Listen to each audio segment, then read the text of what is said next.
You're listening to the UKC Hunting Ops Podcast, celebrating hunting dog heritage, competition, and community. United Kennel Club has been the hunting dog sports home for coonhounds, beagles, retrievers, pointers, cur, feist, and more for over 125 years.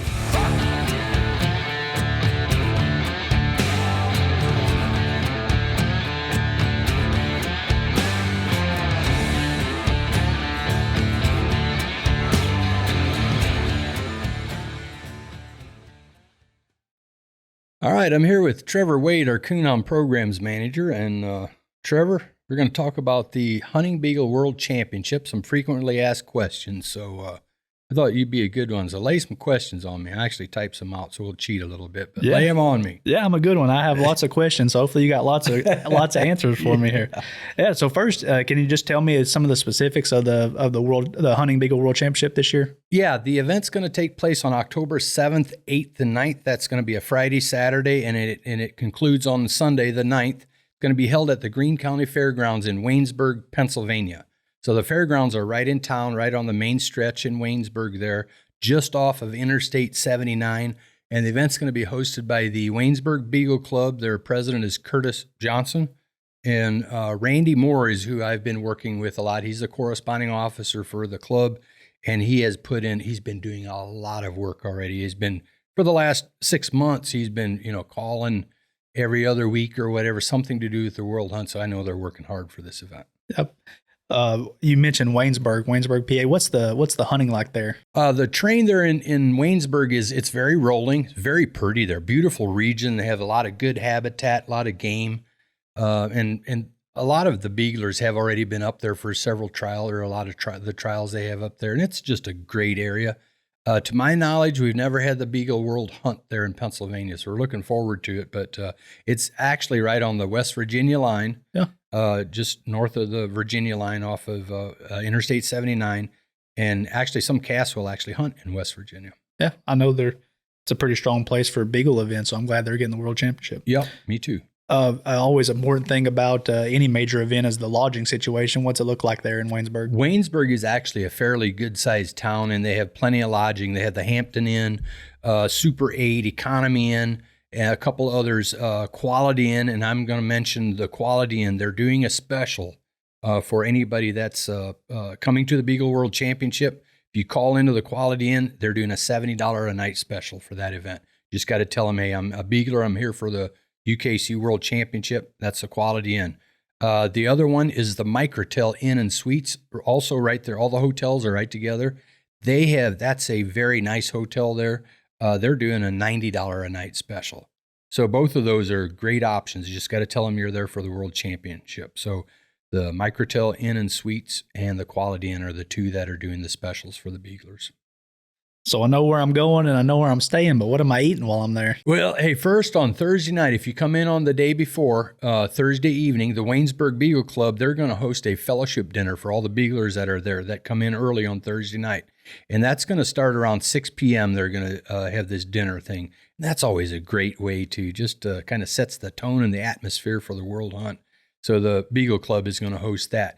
Another one I've been out there 2 years ago. I was out there for an event, and I met this guy named Brady Gaines. He is a local businessman. He is a big supporter of the Beagle Club, and he's friends with a couple of them. A young guy. He's younger than me. He's probably younger than you, but he owns his own restaurant there. It's called Brady's Roadhouse. And man, you got to go up there. And if you want a good steak or seafood, things like that, that's where you need to go. It's on the west end of town, called Brady's Roadhouse. Just Google it. You'll find it there. He's also the owner of G&H Sporting Goods there in town. So it's like a gun store, and things like that. Matter of fact, he's actually donating a shotgun, I think it is, to the overall winner for their event. He's good friends with Dude Bennington and a couple of the club guys up there. So really good guys. But Brady's Roadhouse, check it out. Yeah, there we go. What do I have to do for my dog to be eligible to compete in this World Championship? Good question. First, the dog has to be UKC registered, and it's only those beagles that qualified at one of the designated qualifiers that were held throughout this year in 2022. And they needed to be entered in advance for the World Championship no later than Friday, September 16th. So it's only those dogs, beagles that are registered, qualified, and that were entered by the Friday, September 16th deadline that are eligible for the World Hunt. Yeah, so I'll probably come up a day early, maybe Thursday or so. Would I be able to confirm my entry if I come there? You sure can. On Thursday night, we'll start confirming some entries, and that just helps us for Friday morning with all the hustle and bustle. So we'll start doing that around 4:30 local time there at the fairgrounds, confirming entries, and we're going to actually confirm for both rounds 1A and 1B. So the round one is split. So I can actually, if I have a lot of guys, will have a couple dogs that they're bringing, so I can handle one in A and one in B. So on Thursday night, we will confirm both rounds 1A and 1B. So that's a good time to get it done and out of the way and be done with all that for the rest of the weekend. Yeah, when I'm there confirming my entry, what sort of paperwork or dog identification do I need to bring with me? Okay, you don't need to bring any paperwork, or you don't need to know your entry number or anything like that. That's irrelevant to us. What really helps that you can bring is your easy entry card, and have that easy entry card out when you get in line, just to so we can move through as efficiently and smoothly as we can.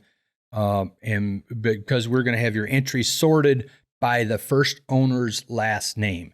So if you can give us your easy entry card, that makes it so much easier for our entry takers. Because oftentimes you'll tell me, yeah, okay, you're Trevor Wade. Well, I'm looking for Trevor Wade and I don't have it. What you failed to tell me is your dog is combed by Todd Killam and Todd's name is first. Right. So those things just really help. Bring your easy entry card. You don't need anything else. If I plan on guiding my cast competing in the event, what do I need to do there? Well, first of all, you should contact Randy Moore, the guide coordinator and from the host club there. His phone number is published in the World Championship ad that's listed on our website. But call Randy, make sure he knows that you plan on guiding or can guide. He's the first one that should know, and it's very important for organizational purposes. And then after that, also let our entry takers know at the time when you confirm your entry that you are down as a guide. We need to know that as well. Yeah. So I entered the event. Say I enter into round A. I need to be hunting in round B. Is there a situation where I can switch the round I'm hunting in? We really discourage that. We would rather that you decide which round we're talking about, or not round, whether you're going to hunt in round 1A or round 1B. Decide that and try to stick to that if you can. We, of course, will try to work with you best we possibly can, but we'd encourage you to make that decision when you enter. It'll make it so much easier for organizational purposes again and administrating the event, and otherwise it does get a little bit muddy. What we can't allow you to do is move from B back to A. It's okay for you to move from A to B. It's much easier for us to do that than it is from B to A. We can't have you move a dog from B to A because of we limit our entries to 120 dogs in round A. Well, I'm a bit of a procrastinator myself. So let's say I'm trying to pre-enter into round A, and you say there's a 120 entry cap for round A. What happens in that situation? Yeah, so that's a good reason to get your entry and your advanced entry into UKC as soon as possible, because you could technically run into that where the first 120 entry spots are already taken for round 1A. And if that were to happen, and we've had it in the past where the club had plenty enough guides to where we could take 130 dogs. But what we set up with the club is that they have to take at least 100, be able to take at least 120. Beyond that is just what they can take. So you want to be in those first 120. So enter the earlier you enter, you're just assuring yourself to be in those 120 to assure you're going to be able to hunt a dog in A. Otherwise, there'll be a chance that even though you entered for A, that you may not get to hunt in A. You may get moved to B if A is already full. So, and there's not really anything that we can do about that, so something to think about. Yep. What if the entry that I have, the dog that I entered comes in heat, is deceased or gets injured before the event date? That's a good question, and the entry may be substituted with another dog that has the same owner listed on its ownership records, and that is also qualified for it. And then you have some guys that do get qualify maybe some backup dogs or whatever, maybe not their A-list dog or whatever, just in case something like that happens, so they have another one to replace it with. But it needs to be two things again. It needs to have a name, one of the names that was on the first dog that was entered. Needs to also be on this substitute, whether it's the same first or in the same order, all that doesn't matter, just so long as one of the names match, and secondly, that it is also qualified. Otherwise, you may also be eligible for a refund, but only if you notify our hunting ops department before the day of that event, before that Friday, October 7th. And we will consider refunding your entry. And the amount refunded will be the exact amount that you paid. So in other words, if you use gift certificates and things like that, it won't pay for those amounts or whatever. But when I say that, it's very important that you do that. That doesn't mean that you contact the magazine department or the registration department. It needs to be, or me on the messenger or something like that, contact the UKC Hunting Ops department, and you're one of them that works in the department. We will have a list put together, and they will make note of those. So call the Hunting Ops department and let one of those reps know. Yeah. So at this point, help us help you. That's right. So at this point, we're all entered up and ready to go. I'm getting there on Friday. What are the entry deadlines for Friday? Deadline is going to be 7 a.m. for round 1A. 7 a.m. in the morning. That means you need to be in line to have your entry confirmed by that time. And then on Friday morning, I mentioned Thursday we will confirm 1A and 1B, but on Friday morning we will only be doing 1A at that point. We won't be confirming any entries for B. It just plugs up the lines too much. And secondly, we have plenty of time in the afternoon to get those 1B round dogs confirmed at that point. So for round B, it's going to be 3 p.m. So the morning hunt is 7 a.m. Eastern Standard Time, and no B entries on Friday morning, but then afternoon is 3 p.m. Yeah, perfect. Do I need to have my dog measured at the World Hunt? You do. That's the very first thing that you're going to do. Is when you come in, have your easy entry card in hand that we talked about, some of what you're going to need to confirm, but you're going to go to the measuring stand first, and the reps will be out there to measure your dog. Unless your dog is already permanently measured, you'll need that verification or confirmation on your easy entry card. But otherwise, you will need to have your dogs measured first. And there again, get it done on Thursday evening if you're there. Otherwise, you need to do it Friday morning, and then again in the afternoon for all the B dogs. What's the format for the World Hunt? Format for the World is full elimination. That means, and secondly, all dogs are drawn out together regardless of category, whether they're registered Hunting Beagle champions or Grand Hunting Beagle champions. They all draw out in the same pot. All that doesn't matter. Males, females, height, nothing. All in one category. All casts will hunt for 90 minutes in every round. 1, 2, 3, all the way down to the final cast, regardless. And then it's win your cast and advance to the next round. Are you required to have plus points when you win your cast to advance? Most events that UKC has, you are required to have plus points in order to be considered a cast winner. We have what we call the Big Five, where that is not required, and this World Championship is one of those where they are not required to have plus points to advance. During this, and one other thing I'd like to just mention here, this year 2022 was a rules change year for Hunting Beagle, the Hunting Beagle program, and so we made a couple adjustments in the rules, and be very anxious to see. I think we'll have the way the rules are now, being able to score a little bit more. I'll be surprised if we have any dogs without plus point scores, to be honest, but we'll see. Yeah. Let's see, at the World Hunt, are you using non-hunting judges, hunting judges? What's that like? Both, actually. It's UKC's discretion whether we use hunting or non-hunting judges for any round for that matter. But we generally plan to use hunting judges in round 1 on Friday. That's A and B. And then again, likely on Saturday morning for round 2. But then we prefer, if we possibly can, and generally we can, in round 3 on Saturday evening, we'll start using non-hunting judges. And then also, of course, in the final cast. Yeah.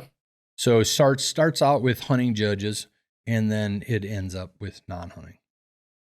And during this World Finals, will you be using Master Hounds or Hunt Director format? Well, there's a good chance, actually, we might utilize the Hunt Director format and use the reps for a panel for any questions that may come in, but it's not set in stone yet. We used the Hunt Director format at the Nationals this last year and the reps for panels, and honestly, it worked very good.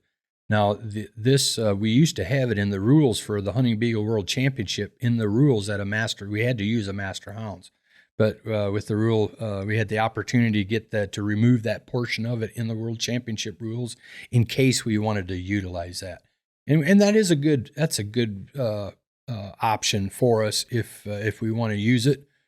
Just feel like sometimes, especially have good qualified individuals like the field reps, a panel does work pretty good. Sure. Shifting gears a little bit to the show there. Can you tell me a little bit about the format of the show and maybe who the judge is this year? Yeah. So first, the show is going to be held on Friday, and it's going to be held between round 1A and 1B. So the deadline to enter is going to be 2 p.m. You're going to enter right on the grounds on that day. And the qualification rules have changed slightly. You must, in order to enter or be eligible for the show here, you either have to be entered in the World Hunt is one way, or then you just must have proof that your dog has at least a minimum of 1 cast win on its record. Used to be where you had to qualify for the World Show by hunting at a WQE without getting scratched for not hunting. That is not the case. You're not going to find that in the rule book anymore. Now it's a matter of having at least 1 cast win on your dog's record, or you're entered in the hunt in the World Championship. That's going to make you eligible for it. The judge this year is going to be Matt Turner from Ohio, is going to be judging the show. He's judged. He's first of all, he's shown a lot of dogs throughout the years. Matt, I think a lot of people know, and some don't, but Matt's been around since he was a little kid. And he's been around these beagle hounds forever. Knows a good dog, knows conformation well. And he's judged the Nationals, a lot of other major events. So he's going to judge the show for us this year. So as far as the format for it, as outlined in the rule book, starting on page 51, there's no best of winners in the registered classes. But other than that, the registered classes are the same as any other show, just no best and winners there, starting out with the age classes. When we get to the champions and the grands, actually, though that's a little bit different as well. The champion and grand champion classes are separated by sex. In other words, in a normal show, the males and females and champions and grand classes show together, but not here. They're separated. Males show against males only and females against females only. Moving to the semifinals of the show, will feature the best registered champion and grand champion of sex. So the first class will be 3 dogs, 3 males, your best registered, your best hunting or champion, and then your best grand. Those 3 dogs will go up in that class. And then the same thing with the females. So that's in the semifinals of this show. So now you're down to 1 male and 1 female. In the final class, the male will show against the female. One will be the winner. The other one will be the opposite sex. Yeah. So when I'm at this World Hunt, do I have the option to get my dog permanently measured? Yeah, we do have that, and we have designated events where we do that at, and it's the World Hunt is one of those. We do it at the Nationals and another event or two, maybe at the sometimes NHBA days. But the World Hunt is one of those. We'll do that on Friday between rounds 1A and 1B. We'll have applications there if somebody wants to get their hound permanently measured. The dog just must be registered and must be 18 months of age or older, and the fee is $15 to get that done. It's a good time to get it done too. Yeah. So can you tell me a little bit about the placements and the awards that you have there available at the World Finals? Yeah, we placed 10 dogs at the World, so 1st through 10th. And we have nice awards. At this time, I don't have the actual list for it, but I'm confident the awards will be really good. UKC, I feel like, has really stepped it up in the last couple of years now with awards, and so I'm confident they're going to be good. And on that same note, I guess, can you tell us a little bit about the championship wins that are available at the World Hunt? Yeah, every cast winner in every round. This is a little bit different than most other events, and it's the only event that is kind of like this, where if you win your cast in every round, you will get a win towards the dog's degree for every round that you're a cast winner. Yeah. I think you pretty much covered it up pretty good there, right? Yeah. So, all right. So, and folks can get additional information by going to our website. Go to the Beagle page on the website. Click onto the Hunting Beagle logo, and there we have the event ads, some more other details and things like that. But hopefully, we've covered a bunch of the questions we get a lot of. Absolutely. Well, good luck to everyone competing. Yep. We'll see everybody in Waynesburg. Thanks for listening to the UKC Hunting Ops Podcast. Be sure to subscribe wherever you listen to podcasts and to like and follow UKC Hunting Ops on Facebook and Instagram.